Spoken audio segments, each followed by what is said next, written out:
de Jesús. Padre, que la palabra de Dios que hoy va a ser enseñada y predicada sea una palabra que toque los corazones, Señor. Padre, declaramos en el nombre poderoso de Jesús que esta palabra fue traída no por voluntad humana, sino porque los santos hombres de Dios, dirigidos por el Espíritu Santo, escribieron esta palabra, Señor. Por eso esta palabra tiene el poder de transformar las vidas, porque no es como cualquier palabra de un hombre, es la palabra de Dios, la misma palabra que creó el universo, que creó esta galaxia y muchísimas millones de galaxias que hay en el universo, que creó este planeta, que creó los animales, que creó los minerales, que creó la atmósfera, que creó el mar, la misma palabra que creó nuestra vida y que sopló aliento en nuestra boca, esa misma palabra es la que está en este libro. Por eso este libro no es cualquier libro. Si tú atesoras estas palabras pueden transformar tu vida, pueden levantar tu vida, pueden cambiar tu vida.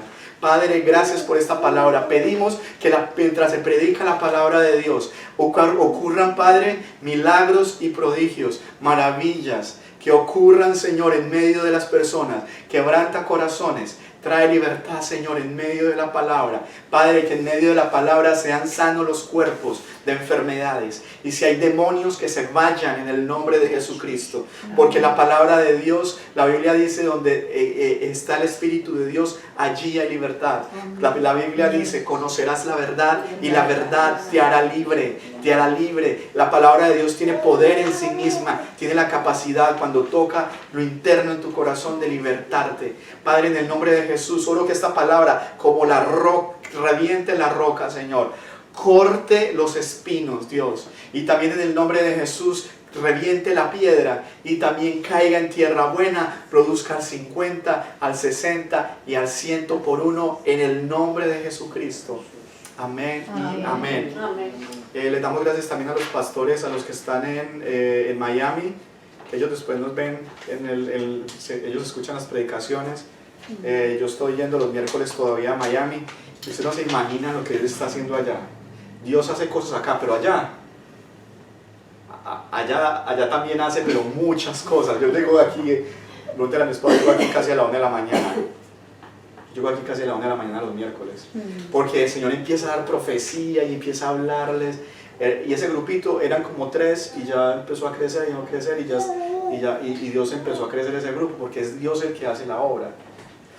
Nosotros los hombres lo que hacemos es colaborarle al Señor, pero Él hace todo.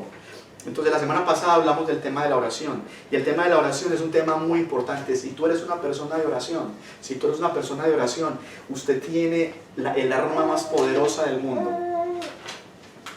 Los gobiernos mundiales miden su poder de acuerdo a las armas que tengan.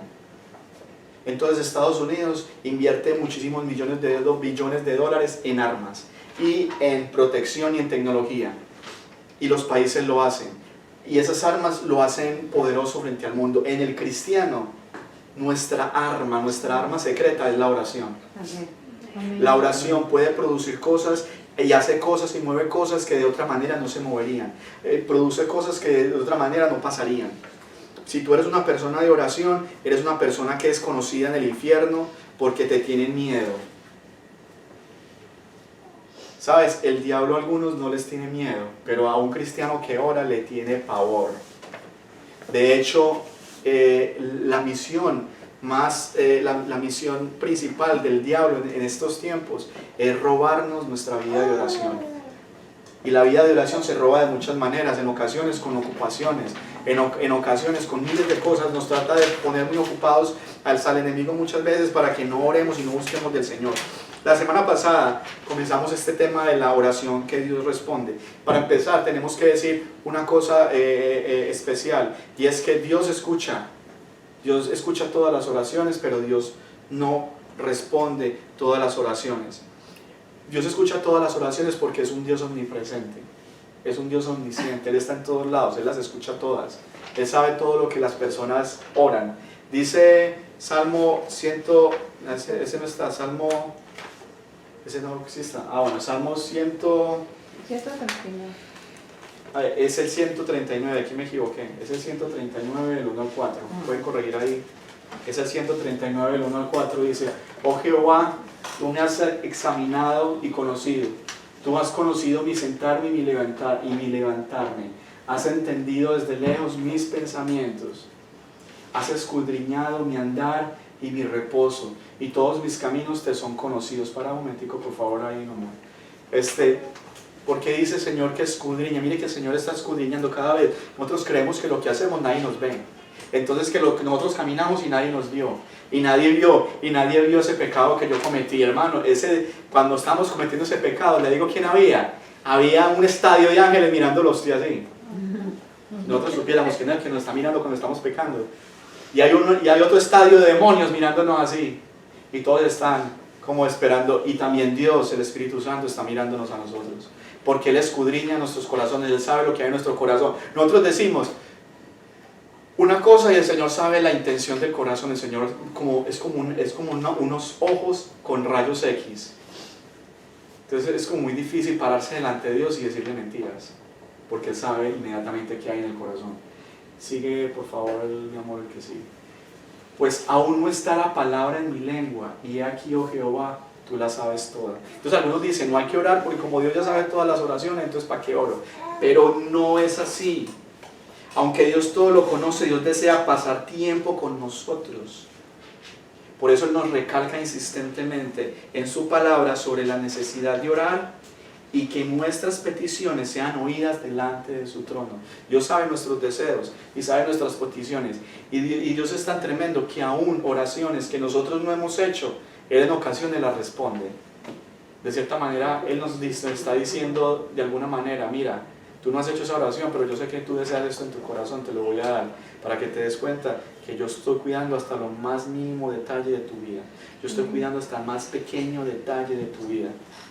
Es tremendo como Dios. Uno va, a mí me pasa 1000 veces, que yo voy para un centro, para Walmart y está todo lleno y ahí está mi parqueadero ahí donde tiene que estar. Y yo digo, gracias Dios mío. Y yo siento en mi corazón que Dios es el que me lo guardó. Y verdad, y hay veces uno hace cosas y uno ve que Dios a uno le está siempre pendiente de las cosas más pequeñas de uno. Que una cita con el médico, el Señor hace algo y te sale todo mejor. Que bueno, Dios siempre está pendiente de los detalles que nosotros ni siquiera hemos orado, pero están en nuestro corazón. Pero Él desea que escuchar nuestras oraciones. Él dice Filipenses 4, del 6 al 7. Dios desea que escuchar nuestras oraciones. Dice, por nada estéis afanosos. ¿Qué es estar afanoso? Ansioso, apurado. Por nada estéis afanosos, sino sean conocidas vuestras peticiones delante de Dios en toda oración y ruego, con acción de gracias. Y la paz de Dios, que sobrepasa todo entendimiento, guardará vuestros corazones y vuestros pensamientos en Cristo Jesús. Mire aquí algo tremendo. ¿Qué está diciendo esta palabra? Está diciendo, no estén afanosos, sino que sean conocidas sus peticiones. Porque cuando ustedes hagan eso, va a venir paz de Dios y ustedes no van a estar desesperados. Entonces cuando tú dices, tengo tantos problemas, porque aquí muchos me lo han dicho, tengo muchos problemas, pero Dios me ha dado una paz increíble. Y estos problemas o sea, los tengo, pero tengo una paz. ¿Y cuál es el propósito de la paz de Dios? Guardar nuestros pensamientos y nuestros corazones. O sea, que nuestros pensamientos sean cuidados. Mira, ¿por qué? Porque cuando nosotros estamos desesperados comenzamos a dudar de Dios. Comenzamos a pensar mal de Dios. O comenzamos a pensar cómo vamos a resolver el problema en nuestras propias fuerzas. ¿Cómo lo vamos a hacer? Entonces, ¿qué vamos a hacer? Entonces metemos las patas y pasa lo que le pasó a Abraham, que se metió con Agar y ahí le nació su Ismael. A muchos de nosotros por hacer cosas a la carrera, sin haber orado, sin haber esperado en Dios, entonces metemos, como decimos en Colombia, las patas, no sé cómo dicen, por ahí dicen las patas, porque es que los hombres no tenemos patas, pero como diciendo, usted es tan animal que está metiendo las patas y no los pies. Y es tan animal, y nos comportamos tan animales a veces porque hacemos brutalidades. Y Dios lo ve. Dios en su sabiduría y sus ojos ven todo. Y Dios dice, ay no, ay no, como cuando uno ve un partido de fútbol y ve que el man se comió el gol y no, O sea, ¿sí me entiendes? Como hoy que él ya sabe que vas a meter las patas. Él ya sabe, no. Entonces, Dios, pero si nosotros fuéramos al Señor, tendríamos paz y podríamos recibir todas las cosas. Y sabríamos cómo tomar las decisiones y no tendríamos que estar, por ejemplo, el estrés. Ahí me decía el pastor Francisco, que si me está viendo por ahí o me verá después, le mando saludos, el pastor Francisco de California. Yo le decía, pastor, tengo mucho estrés, estoy muy estresado. Y me decía, si usted tiene estrés, no ora, no lee la Biblia y no ayuna. Eso es estrés, no ora, no lee la Biblia y no ayuna. Usted tiene estrés, esas tres. Entonces, y de cierta manera es verdad, cuando nosotros ayunamos, oramos y leemos la Biblia, vamos a estar más tranquilos. Pero ¿qué pasa? A veces la ansiedad se apodera de nosotros y nosotros como que los problemas nos apabullan. Yo no sé, a mí me pasa eso. No sé si seré yo solo y Señor, qué rico que me diste una iglesia más madura que yo mismo, que son mejores en muchas cosas que yo. Sí, no, la verdad es que muchas veces también me pasa eso y tenemos que aprender, todo creyente tiene que aprender a orar, a leer la Biblia, a ayunar, y eso debe ser parte de nuestra vida. Y la oración es bien importante. Yo a veces también me pasa eso, me da ansiedad, me desespero, pero cuando oro viene la paz de Dios. Entonces Dios le enseña a uno, mira, si ves, hubiera sido más fácil si hubieras orado. Mira todo lo que te pierdes, te enfermas, empiezas a pasar un momento difícil, maluco y esto. Entonces, dice la Biblia, sean conocidas todas sus peticiones delante de Dios, todas las peticiones. Efesios 6:18, también acuérdense que lo leímos la vez pasada, la semana pasada leímos ese pasaje.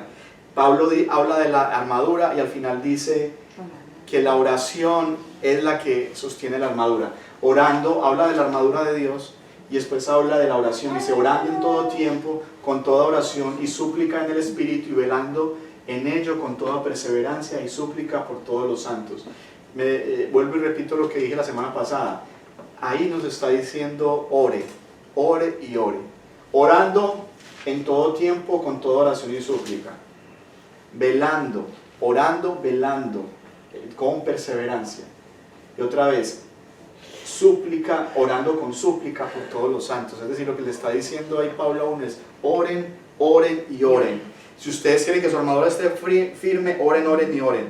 Recuerden, Dios es un Dios de pactos y de relaciones. Entonces Dios quiere tener relación con nosotros. Dios hizo un pacto de amor con nosotros. Amén.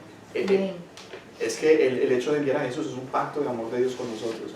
Dios lo que está diciendo, y eso lo estamos viendo en el discipulado, yo te amo y yo di a mi hijo, y mi hijo derramó sangre, y ese es mi pacto. Y Dios no rompe sus promesas. Si Dios te compró en la cruz del Calvario, Él no rompe sus promesas. Él entregó a su hijo por ti. Tú eres amado de Dios. Santiago 4, del 4 al 6, es otra palabra que nos habla acerca de la oración. Y le dice, oh almas adúlteras, ¿no sabéis que la amistad con el mundo es enemistad contra Dios? Cualquiera pues que quiera ser amigo del mundo se constituye en enemigo de Dios. ¿O pensáis que la Escritura dice en vano el Espíritu que Él ha hecho morar en nosotros nos anhela celosamente? Pero Él da gracia, mayor gracia. Por esto dice, Dios resiste a los soberbios y da gracia a los humildes. Entonces, ¿qué quiere decir esto? Que Dios nos ha dado su amor, nos ha dado su gracia y nos ha dado esa capacidad para que nosotros nos acerquemos a Él, para que nosotros le amemos a Él. Había dicho también la semana pasada que la oración tiene el poder de abrir todos los cerrojos y todas las puertas. Y aquí me quiero detener, es un pasaje largo, pero me quiero detener para que miremos una cosa y de este pasaje vamos a desarrollar la predicación que vamos a dar hoy. El Señor dice, yo soy la vid verdadera y mi Padre es el labrador. Esto yo lo he enseñado muchas veces. Todo pámpano que en mí no lleva fruto lo quitará, y todo aquel que lleva fruto lo limpiará para que lleve más fruto. Ya vosotros estáis limpios por la palabra que os he hablado. permaneced en mí y yo en vosotros. Como el pámpano no puede llevar fruto por sí mismo si no permanece en la vid, así tampoco vosotros si no permanecéis en mí. Yo soy la vid, vosotros los pámpanos. El que permanece en mí y yo en él, este lleva mucho fruto, porque separados de mí nada podéis hacer. Esa palabra aquí, separados de mí, nada podéis hacer. Eso es tremendo. El que en mí no permanece será echado fuera como pámpano y se secará, y lo recogen y lo echan en el fuego y arden. Amor, pásame el por favor. Más pásame el verso, lo que sí. Ese era. Ah, bueno. Sí. Si permanecéis en mí, mis palabras permanecen en vosotros, pedid todo lo que queráis y os será hecho. Mire, párame, por favor, devuélvete ahí. Este versículo es el versículo central de esta enseñanza. Si permanecéis en mí y mis palabras permanecen en vosotros, pedid todo lo que queréis y os será hecho. Entonces, este es el versículo que nos enseña que hay un arma que abre todo cerrojo y toda puerta. No hay puerta que no pueda abrir la oración. Pero la oración de quién? Vamos a ver la oración de quién. No es la oración de cualquiera, porque Dios escucha a todos, acuérdense, pero no responde a todos. Hay gente que ora, pero Dios le dice, permaneces en mí, mis palabras permanecen en ti. No, yo no creo todo lo que tú dices en la Biblia. Ok, denegado. Existe una razón por la cual el Señor hace esta promesa. ¿A quiénes hace esta promesa? ¿A quiénes hace esta promesa? La promesa es para las personas que permanecen en Jesús y las personas que tienen sus palabras viviendo en Él. Y vamos a ver algo precioso con esto. Vamos a ver Juan 10 del 14 al 16. Saliéndonos de ahí, ahorita volvemos a ese pasaje, mi amor. Dice, sí, Juan 10, 14. Al 16. 10, 14 al 16.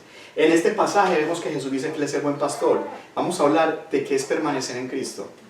Permanecer en Cristo es permanecer en Jesús, es conocer a Jesús, es estar en Jesús. Él dice, yo soy el buen pastor y conozco mis ovejas y las mías me conocen. ¿Qué quiere decir eso?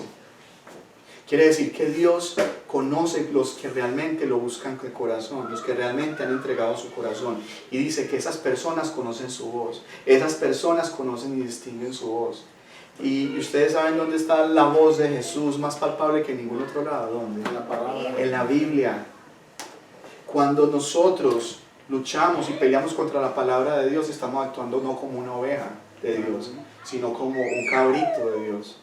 Pero nosotros, cuando actuamos como oveja, nosotros entendemos la palabra y la escuchamos. Dice el 15, así como el Padre me conoce y yo conozco al Padre y pongo mi vida por las ovejas. ¿Cuál es el amor de Dios?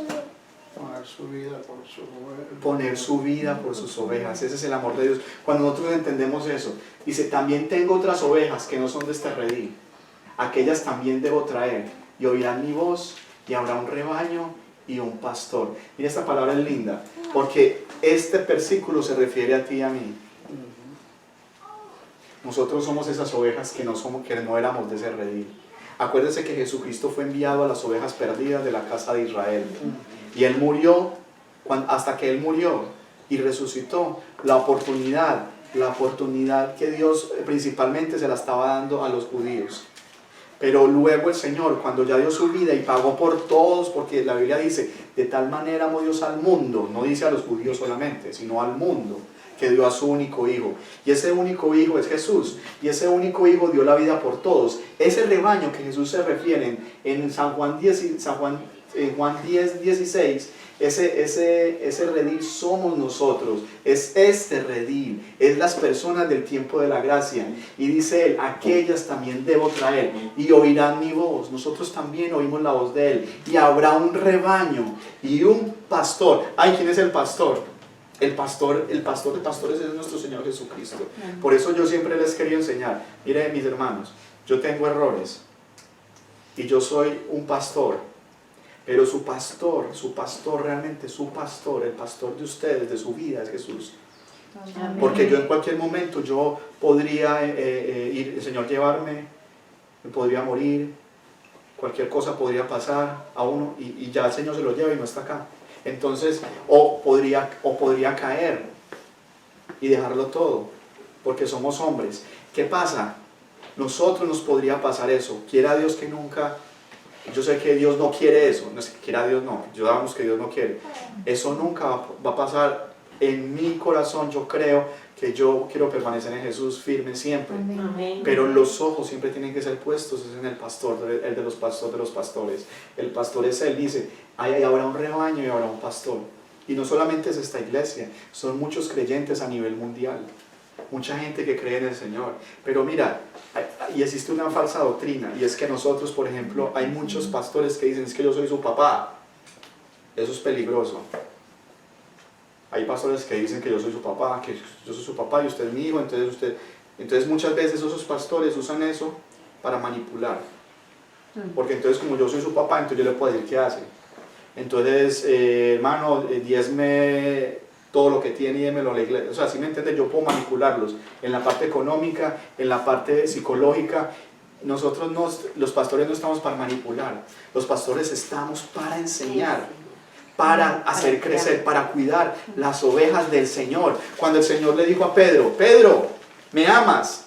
Sí, Señor, yo te amo, pastorea mis corderos. Él no dijo, Pedro, pastorea tus corderos, pastorea tus ovejas. No, Pedro, ¿me amas? Sí, Señor, tú sabes que te quiero, pastorea mis ovejas. Él no dice, pastorea tus ovejas, no, pastorea mis ovejas. Yo le tendré que dar cuenta a Dios. Si yo una oveja la exprimo, le saco la leche y la vuelvo nada, yo tendré que dar una cuenta a Dios bien tremenda por eso. Porque son las ovejas del Señor, son las personas del Señor, somos las personas del Señor. Y el Señor le costó mucho. Mira, el Señor, si hubiera sido por ti o por mí solo, Él hubiera venido a morir por nosotros. Tremendo. En la cruz el Señor pensó en ti. O sea, Él vio a Marta, dice la Biblia, que por el gozo puesto delante de sus ojos, por el gozo, y usted cree, dice, por el gozo puesto delante de sus ojos, soportó la cruz.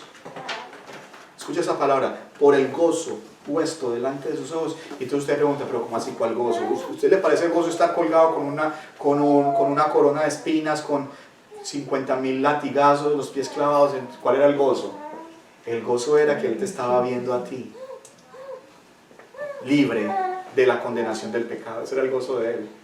Ese era el gozo de Jesús, era el gozo del Señor. Sigue, mi amor, sigue el que sigue, por favor. No, ahí no sigue más. ¿No sigue más? Ah, bueno. Yo creí que yo había puesto otro más. Bueno. ¿Necesita el 17? No, déjalo hasta ahí. Ok. Bueno.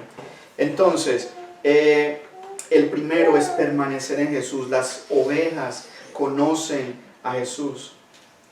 El amor de Jesús por nosotros consistió en darse al mismo. El amor del Padre consistió en entregar al Hijo. Y si nosotros permanecemos en su amor, quiere decir que el mismo amor que impulsó a Dios mismo a entregarse por nosotros debe vivir en nosotros. Cuando Él dice, permanezcan en mi amor, lo que le está diciendo que el mismo amor que hay en Él por nosotros es el mismo amor que debe de haber en nosotros por otros. Eso es tremendo, esa palabra. El mismo amor que hay en Dios debe permanecer en nosotros. Por eso Él dice, ame a tu prójimo como a ti mismo. Por eso está esa palabra, ama a tu prójimo como a ti mismo. ¿Qué quiere decir eso? Nosotros muchas veces amamos a nuestros hijos más que a nosotros mismos. Todos se lo amamos a nuestros hijos, pero Dios nos dice, no sus hijos, al prójimo. Es decir, yo a Marta, a Mima, a todos los de la iglesia, a todos los hermanos, los debo amar como a mí mismo. ¿A usted le parece que eso lo hacemos, cierto? Que muchas veces no lo hacemos. Es muy fácil decirlo con la boca, pero de ahí, del dicho al hecho, hay mucho trecho. Hay mucho trecho y realmente ese amor es el amor de Dios, el amor de entregarse a sí mismo. Recuerde que Él dijo que todo lo que hacemos a nuestros hermanos, se lo estamos haciendo a Él. ¿Se acuerdan de esa palabra? Todo lo que le hacemos a otros lo estamos haciendo a Él. Conocer a Jesús es permitir que su amor permanezca en nosotros. Mateo 25, del 31 al 46, nos ilustra un poco de este amor de Dios que es grande. 25. Sí, y como Él, 31 al 46. para Él es importante que nosotros amemos a los otros. Dice la Biblia, cuando el Hijo del Hombre venga en su gloria, ¿se acuerdan que el Señor viene por su iglesia? Venga en su gloria y todos los santos ángeles con Él, y en el final de los tiempos Jesús viene también a la segunda venida de Cristo. Entonces se sentará en su trono de gloria. Mira, y esto se refiere, ¿sabe a qué se refiere esto? Mira, Dios está sentado en su trono de gloria, ya, en su trono de gloria, pero esto se refiere al milenio, cuando Jesús venga en su segunda venida. Serán reunidas delante de Él todas las naciones, y apartará los unos de los otros, como aparta el pastor las ovejas de los cabritos. Y pondrá las ovejas a su derecha y los cabritos a su izquierda. Wow, ¿qué quiere decir eso? Acuérdese que en la iglesia hay cabritos y hay ovejas. Las ovejas son las que escuchan la voz del pastor. Pero no estoy hablando solamente del pastor de la iglesia, sino de Jesús. Es decir, que todo el tiempo están escuchando a Jesús a través del pastor. Claro, el Señor usa a sus pastores, el Señor usa a sus evangelistas. Aquí tenemos un futuro evangelista, Harley. Amén. Un llamado evangelista.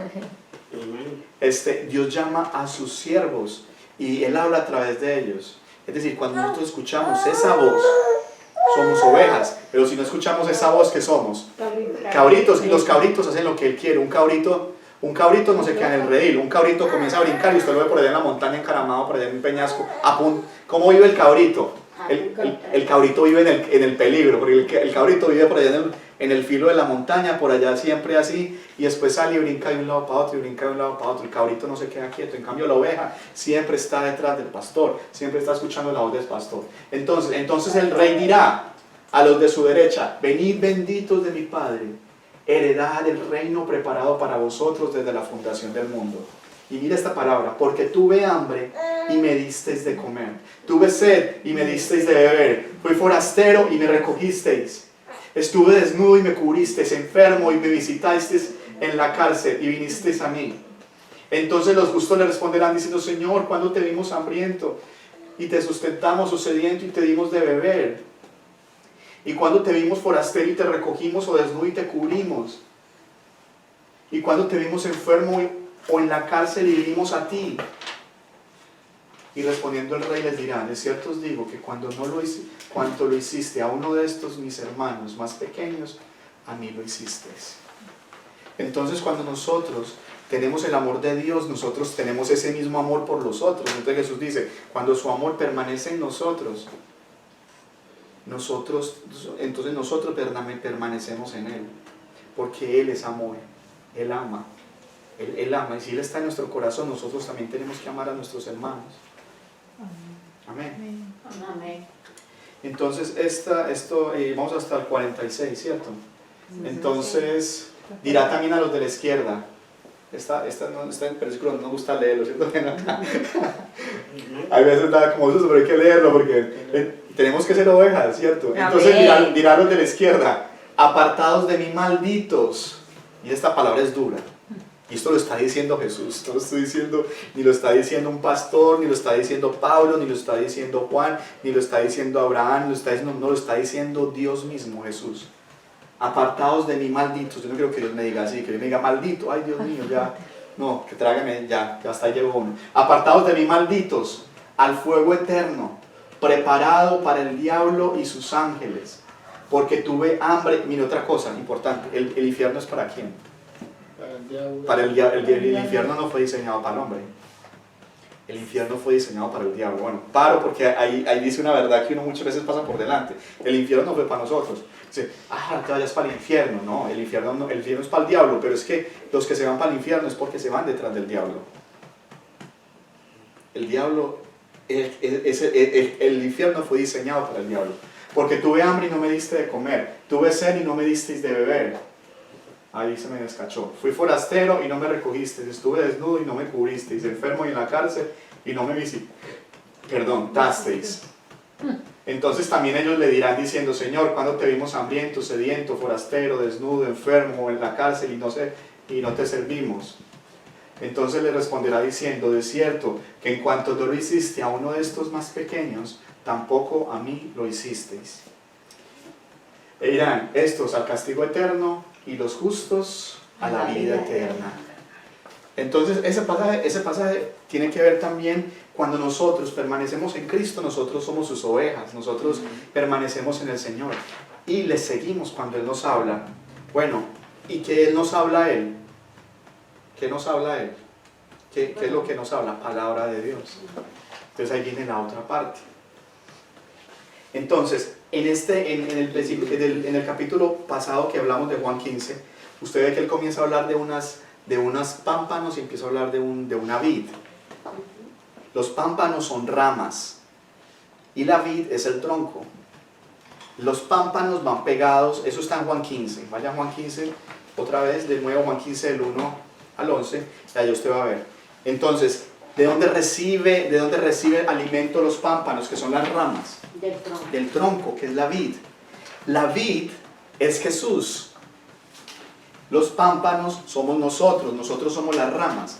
Quiere decir que nosotros no damos frutos si no estamos unidos a la vid, si no estamos unidos al tronco, si la rama no está unida al tronco. Es decir, la rama por sí misma no puede producir, no puede dar vida, pero si la rama está pegada al tronco, ¿da qué?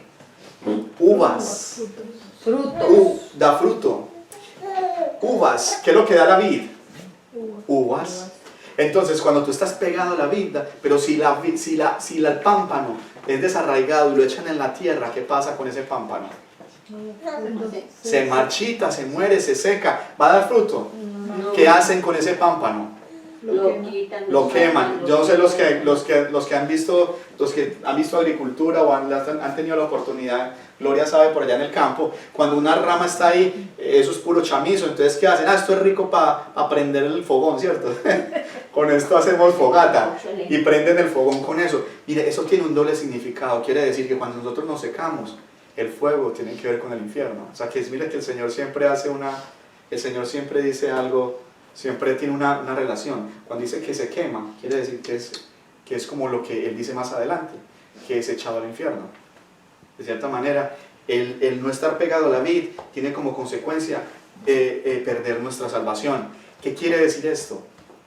Quiere decir que cuando un cristiano se despega del Señor, se comienza a morir. Y despegarse del Señor es muy fácil. Y sucede diario. Si tú un día dejas de orar, ese día te despegaste de la vid. Entonces ese día no hubo alimento en la rama, porque la rama se alimenta del tronco. Si un día tú despegas la vid, ese día la vid comenzó a morirse y tiene que volver a ser reinjertada. ¿Qué quiere decir eso? Que el cristiano debe de orar diario, debe de buscar de Dios diario, porque el día que deja de buscar de Dios, ese cristiano comienza a morirse y comienza a secarse, y ese proceso y a veces es lento. Y usted ve cristianos en la iglesia que ya están más secos que un chamizo, y usted los ve allá levantando las manos, gloria a Dios, aleluya, no de qué, pero están más secos. Pregúntele si oran, no oran. Pregúntele si leen la Biblia, no leen la Biblia. Leen la Biblia cada 8 días, oran cada 8 días, pero van a la iglesia. ¿Sí ves? Por eso es que el Señor compara la iglesia, yo lo decía en el discipulado, es más parecido al símil del trigo y de la cizaña. Son dos plantas muy parecidas. Las dos crecen en el mismo lugar, el trigo y la cizaña. La cizaña es la maleza. La maleza y el trigo se parecen, crecen juntas. Tienen que ser por la misma flor. Crecen juntas. Entonces, ¿qué hacen? Los campesinos arrancan la cizaña porque la cizaña se le roba el alimento al trigo y le hace difícil crecer. Pero entonces es muy parecido a lo que pasa en la iglesia. En la iglesia hay personas que cuando se despegan del Señor se vuelven cizaña y dejan de ser trigo. Pero cuando están pegados el Señor garantiza que todo el que esté pegado de Él es trigo.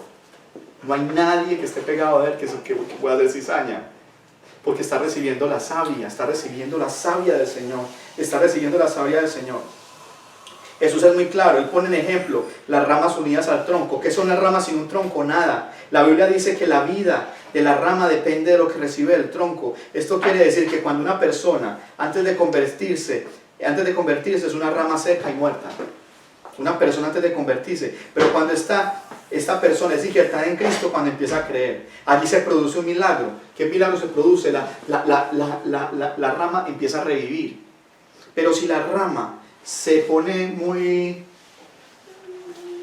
creída, o porque nos pasa a nosotros, ya llevamos 10 años de ser cristianos y ya creemos que somos muy santos, la rama se pone muy creída, cree que la savia viene de ella misma, cree que su justicia está en él mismo.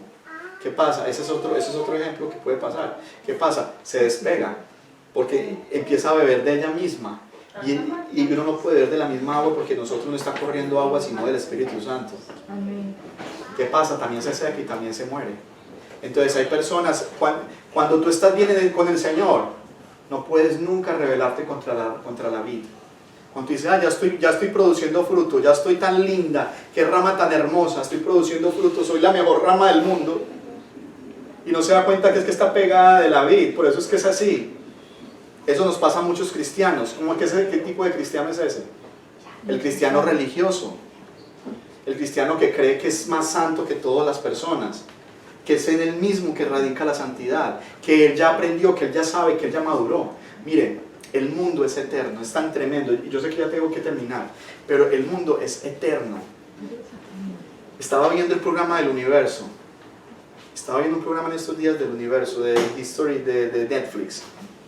Hermano, usted puede creer que nuestro universo está en una galaxia que se llama la Vía Láctea, y en nuestra galaxia hay más de 100 billones de estrellas. 100 billones de estrellas en nuestra galaxia. Y una de esas estrellas es el Sol. Y el Sol es una estrella enana. Pero eso es una galaxia. Hay millones de galaxias. Yo creo que la mamá de Liliana, el hijo de Liliana sabe más de eso que nosotros. Sí. Nosotros vivimos en una galaxia que se llama la Milky Way. Y la Milky Way es una galaxia entre millones. Y cada galaxia tiene 100 millones de estrellas. Entonces usted se imagina, y hay millones de galaxias, trillones de galaxias. Dicen que hay trillones de galaxias. No se sabe si son billones o trillones. Usted se imagina el conocimiento de Dios cómo es de vasto. Yo vi, el hombre apenas en el 2016 logró ver a Plutón de cerquita, porque mandó una nave y se demoró la nave 26 años para llegar allá. 26 años para llegar solamente a Plutón. Y ese planeta está vivo. Pensaban que ese planeta era un pedazo de hielo. Y ese planeta está vivo. Dios es tremendo. Nosotros no hemos visto nada de Dios. Nosotros somos... Es que muchos dicen que hay más galaxias que arenas en las playas del mar. Ustedes se imaginan, hay más galaxias que arenas en las playas de todo el mar, de todo el mundo, de todas las playas del mundo. Usted se imagina, ¿qué quiere decir eso? Que Dios es infinito, infinito, infinito. A mi esposa decía, vimos una galaxia que era pura luz, y dicen que hay tantos soles en esa galaxia que siempre es de día. Entonces mi esposa decía, allá debe ser el cielo, porque la Biblia dice que el cielo es todo de día. En el cielo no hay noche, el cielo es siempre de día. Entonces nosotros no conocemos ni esto de Dios. El conocimiento de Dios es vasto, vasto, vasto. Entonces, ¿qué otra cosa necesita el cristiano para que no se muera? Necesita conocer las palabras de Dios. Conocer la palabra de Dios. Si mis palabras permanecen en ustedes, perdón, quiere decir Juan 15:3, ese lo leímos, y ya vosotros estáis limpios por la palabra que yo os he hablado. Es decir, el Señor está diciendo, si ustedes quieren que sus oraciones sean contestadas, mi palabra debe vivir en ustedes, debe permanecer en ustedes. Es decir, que esta palabra no es solamente palabra. Y es una cosa que yo quiero decirles también, y es una verdad tremenda. Jesús es llamado la palabra de Dios. Dice Juan 1, en el principio era el verbo, es decir, la palabra. Y la palabra estaba con Dios. Es decir, que Jesús y su palabra son lo mismo. Eso es tremendo. Jesús y su palabra es lo mismo. Si tú rechazas las palabras de Jesús, estás rechazando a Jesús. Y si tú rechazas las palabras de Jesús, Jesús va a rechazar tus palabras. Es decir, Jesús va a rechazar tus oraciones. ¿Sí me entiendes eso? Jesús es la palabra porque Él es el verbo. Él es el verbo. Juan 1:1. Juan 1:1, Él es el verbo, Él es la palabra. Dice, mire, Jesús antes de nacer, ¿cómo se llamaba? El verbo. Tenía nombre. En el principio era el verbo, y el verbo era con Dios, y el verbo era Dios. Jesús, antes de llamarse Jesús, se llamaba el verbo. Él se llamaba la palabra de Dios. Eso es tremendo, eso es una verdad tremenda. Si rechazamos a las palabras de Jesús, estamos rechazando a Jesús mismo. Y cuando nosotros oramos, Él va a rechazar nuestras palabras. Si nosotros aceptamos la palabra de Jesús, entonces Jesús va a aceptar nuestras oraciones y las va a responder. Entonces muchas veces nosotros decimos, ¿por qué me pasa esto? Dios, no me respondes, nunca me respondes. Y Dios te dice, tú tienes mi palabra, tú crees en mi palabra, mis palabras permanecen en ti. Y también le dice, tú permaneces en mí, Señor, de vez en cuando, cada cuaresma, en Semana Santa. Eso no, usted no lo conozco. Porque mire lo que le dice a las ovejas. Mis ovejas me conocen, escuchan mi voz y me siguen. Es decir, tú te congregas, tú lees tu Biblia, tú buscas de Dios, tú escudriñas la Biblia tú solito, dejas que Dios te hable. Tu Biblia está rayada, está con mocos de llorar ahí. Yo les digo a la gente de llorar ahí, Señor, háblame, no entiendo algo de la Biblia. Espíritu Santo, ilumíname. Y como hacen nuestros discípulos, nos preguntan en el discipulado, las preguntas difíciles que a veces hay que orar. A mí eso Gloria me puso a orar. Entonces tengo que hablar con ella porque ella me hizo una pregunta y yo quedé más o menos como patinando. Pero oré al Señor y el Señor me mostró. Entonces, lo que tiene que ver con esto es que si la palabra de Dios permanece en ti, Él va a responder tus oraciones. Amén, siempre y cuando, si tú no aceptas la palabra del Señor, no las atesoras, Él no va a aceptar tus oraciones. Entonces, Romanos 12, del 1 al 2, dice que al conocer la palabra de Dios hay una cosa que nosotros empezamos a conocer. No os conforméis a este siglo, sino transformados por medio de la renovación de vuestro entendimiento. Bueno, paro ahí. La renovación del entendimiento solamente viene cuando la palabra de Dios entra al corazón. Porque la palabra de Dios va al contrario a lo que el mundo piensa. El mundo dice que el hombre busca la fama, busca la inmortalidad, busca el poder. Y Jesús dice otra cosa. Jesús dice, busca a Dios. Búscame a mí, busca la paz, busca el amor, busca diferente. O sea, lo que Dios dice es diferente a lo que dice el mundo. Entonces, ¿qué hace Dios a través de su palabra? Renueva nuestro entendimiento para que comprobéis cuál sea la voluntad de Dios agradable y perfecta. Escúcheme bien esto. Usted solamente va a entender, nosotros solamente vamos a entender lo bueno de la voluntad de Dios cuando vivimos en ella. Por fuera de ella no se puede entender. O sea, una persona que no ha caminado con Dios no entiende que es bueno. Pero cuando nosotros ya hemos caminado con Dios, ya hemos comprobado, por eso dice Pablo, para que comprobéis, lo estás probando con tus manos, con tus pies, estás probando que lo que Dios hace es perfecto. A mí me parece lindo el testimonio de Lili. A mí me tocó bastante el testimonio. ¿Sabes por qué me tocó? Porque ella está caminando con el Señor y ella está comprobando algo que solamente se hace cuando se camina con el Señor. O sea, ya no es algo que es, yo lo escuché de otro me lo contó, otro, no, que yo ya mismo lo estoy probando. Entonces dice, cuando ya nosotros, nuestra mente empieza a ser renovada por la palabra de Dios, comprobamos cuál es la buena voluntad de Dios, agradable y perfecta, y que Dios tiene el control de todo, que Dios me cuida, que Dios me guarda, que Dios me ama, que Dios no quiere mi muerte. Lo que quiere Dios es mi prosperidad, lo que quiere Dios es cosas buenas para nosotros.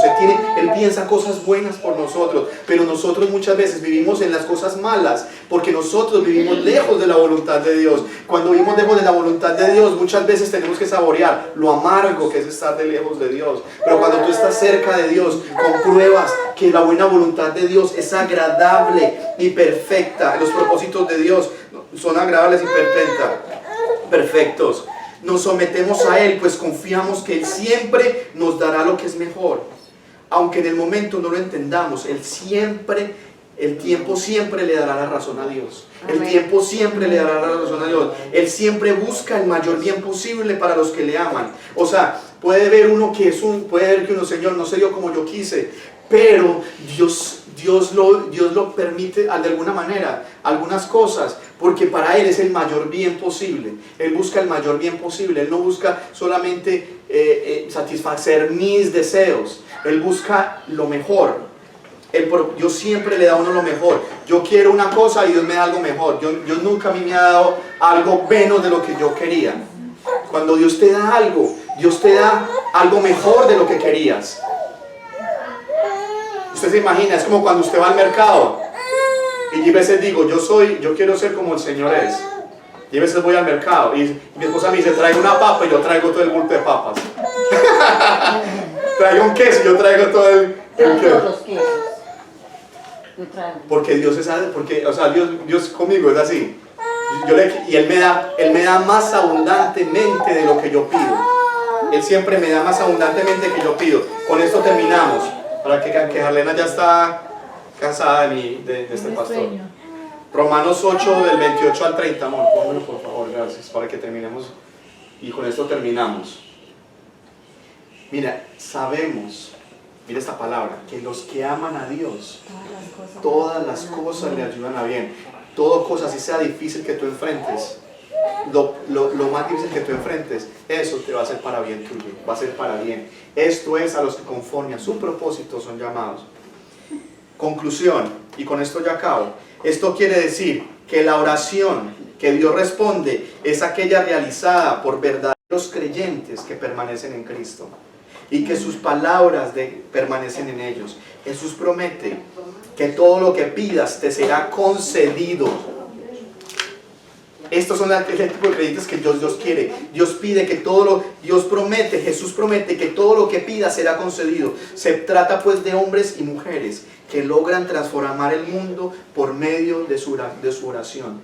Una persona que de oración permanece edificado sobre la roca, andando de victoria en victoria y de triunfo en triunfo.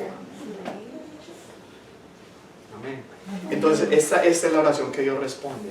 La oración que Dios responde es la de un corazón que le conoce y que ama su palabra. Y para amar su palabra, y que lo ama a Él. ¿Y cómo lo ama a Él? Guardando sus mandamientos. Guardando sus mandamientos. Bueno, vamos a orar. Vamos a darle gracias al Señor. Vamos a pedirle al Señor que nos haga hombres y mujeres de oración. Señor, en el nombre de Jesús. Señor, hemos visto que hemos descubierto el arma más grande que cualquier creyente puede tener. Padre, es la oración. Tú me estás llamando a orar. Tu palabra dice que yo tengo que conocerte y que tus palabras deben permanecer en mi vida. Si yo no te conozco, yo te pido, Señor, que entres en mi corazón. Yo quiero conocerte. Yo creo que tú eres el Hijo de Dios, que el Padre te entregó y tú te entregaste voluntariamente por nosotros en la cruz. Moriste allí, derramaste tu sangre. Y, Señor, en esa cruz compraste mi salvación, Señor. Llevaste mi pecado, llevaste mi enfermedad, llevaste mi maldad allí, Señor. Fui crucificado contigo. Yo estuve ahí en esa cruz, Señor. Yo estaba contigo, yo morí contigo en esa cruz, Señor. pero yo no tuve que soportar el dolor, tú sí lo soportaste. Así es. Pero yo me entrego a ti y quiero ir a esa cruz contigo y morir allí contigo, Señor. Yo quiero morir a mí mismo, a mi carne, a mi maldad. Yo te confieso mis pecados y te pido que entres en mi corazón y me des vida, vida nueva, Señor. Escribe mi nombre en el libro de la vida. Yo creo que resucitaste de los muertos para que yo un día pudiera resucitar y tener vida eterna contigo, Señor. En el nombre de Jesús. Igualmente pido, Señor, que tu palabra que ha sido revelada sea mi guía. Yo declaro que esta palabra es mi guía en el nombre de Jesús. Yo no dudaré de lo que tú dices. No cuestionaré tu palabra porque tú eres bueno. Tú no deseas nada malo para tus hijos. Tú siempre deseas lo bueno para nosotros, Señor. Porque el ladrón no viene sino para hurtar, matar y destruir. Pero yo he venido, dice la Biblia, para que tengas vida y vida en abundancia. Vida en abundancia. Dile, Señor, yo creo tus palabras y yo las recibo en mi corazón en el nombre poderoso de Jesucristo. Gracias, Señor. Haznos hombres y mujeres de oración. Padre, que cambiemos esta tierra, que cambiemos nuestras familias, que cambiemos nuestra iglesia. Queremos orar por nuestros hijos, por nuestras familias, por nuestros pastores, por nuestros evangelistas, por nuestros profetas, por las personas que tú vas a levantar para que te sirvan, para que conquistemos esta tierra a través de la palabra de Dios, a través del evangelio de Jesucristo, en el nombre poderoso de Jesús. Padre, llénanos de tu Espíritu Santo y oramos por un avivamiento, Señor, porque antes de los avivamientos siempre hay un mover de oración, siempre hay un mover de oración. No ha habido avivamiento sin oración. El avivamiento se sostiene por la oración y sucede por la oración. En el nombre de Jesús, gracias, Padre. Te adoramos, te damos gracias. Amén y amén. Un aplauso para el Señor.